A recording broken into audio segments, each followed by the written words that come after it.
Have you ever felt like you were just wasting money on marketing that never really brought in any new business?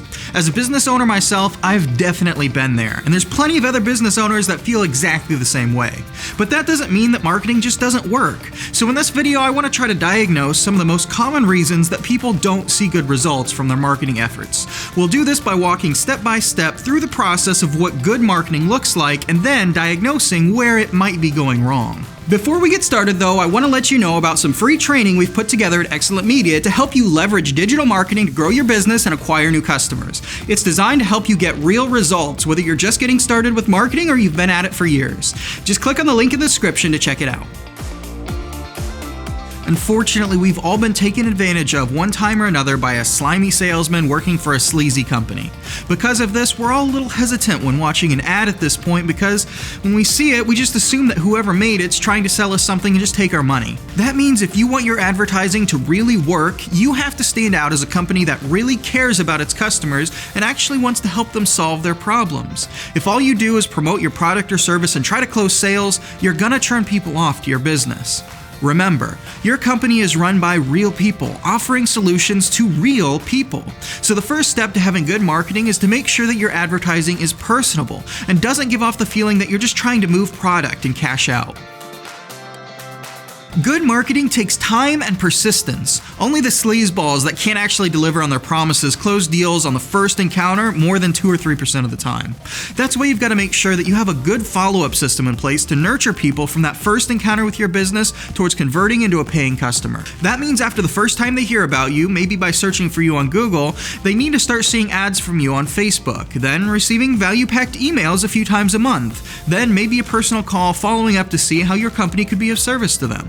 This follow-up system takes somebody who could have heard about you once and then forgotten about you, and is someone familiar with your brand and nurtured into a buying mindset. On average, a person needs 7 to 11 interactions with a company before they feel comfortable buying from them. Sometimes more, sometimes less, but ultimately this is because they need to learn whether or not they can actually trust you. They've been taken advantage of enough by people who only cared about their money. So you have to demonstrate to them over multiple interactions that you're a trustworthy and reliable company that genuinely cares about them and wants to help solve their problems. This often takes time, from a few months to even a year or two, so it's important to make sure that you stay committed over the course of a few years before you chalk up your marketing to a failure. If you still aren't seeing the results you want from your marketing after a long enough time has gone by for leads to funnel through your pipeline and purchase your product or service, consider whether or not you have a good strategy in place for following up with people after the first time they hear about you. They should be seeing ads for you on Facebook and Instagram. You should be at the top of their Google search, and they should be able to even interact with you personally a few times before you expect them to spend money with you. If all you're doing is running a few Facebook ads to see how many people you can get yourself in front of, you're not actually nurturing any leads through your pipeline to become paying customers. You just become that one company they saw an ad for one time and forgot about. If your marketing is personal and relatable, and you have a good follow-up system, and you've given the appropriate amount of time to start generating real sales, but you still aren't seeing results, the next thing you might want to consider is where exactly you're placing your ads. For example, if you run a company that specializes in selling academic calculators, you probably wouldn't advertise your product at an NFL football game. That's not really where your target demographic hangs out. You'd be better off hanging up a sign in the library or the study hall of a high school. That may seem obvious, but the same principle applies when marketing your business online as well. The best Pinterest campaign in the world probably isn't going to move the needle for a company that replaces car windshields, for example. Nobody gets on Pinterest or social media in general thinking about how cool it'd be to deck out the windshield on their Prius. When people need a new windshield, it's almost always because their old one is cracked and they need to get it replaced, so they search up on Google, windshield replacement near me. So that's where you need to be focusing your advertising. Figure out what type of person wants to buy your product or service. Then figure out where they spend their time or how they generally like to learn about the product or service you offer. And then focus your advertising there. In the case of the glass company, that means pretty much anyone with a car is your target demographic.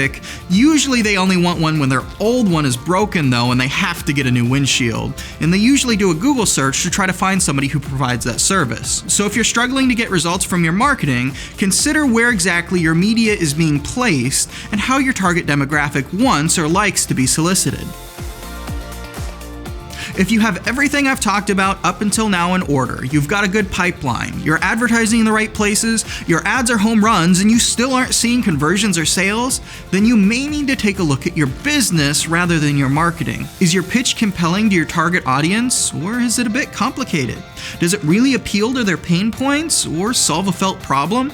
You may need to rethink how you present your product or service to your customers so that your offer is more attractive. On the other hand, you may need to consider how the market is responding to your core offers.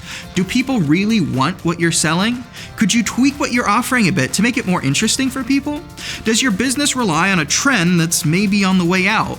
Or maybe people love your product or service, but the way it's presented is causing trouble, such as an ongoing poor experience with your outward-facing staff leading to some bad reviews. Sometimes internal issues can be difficult to diagnose when you're on the ground grinding it out in your business, which means you might consider bringing in a third party to help figure out why your business isn't growing the way you'd like.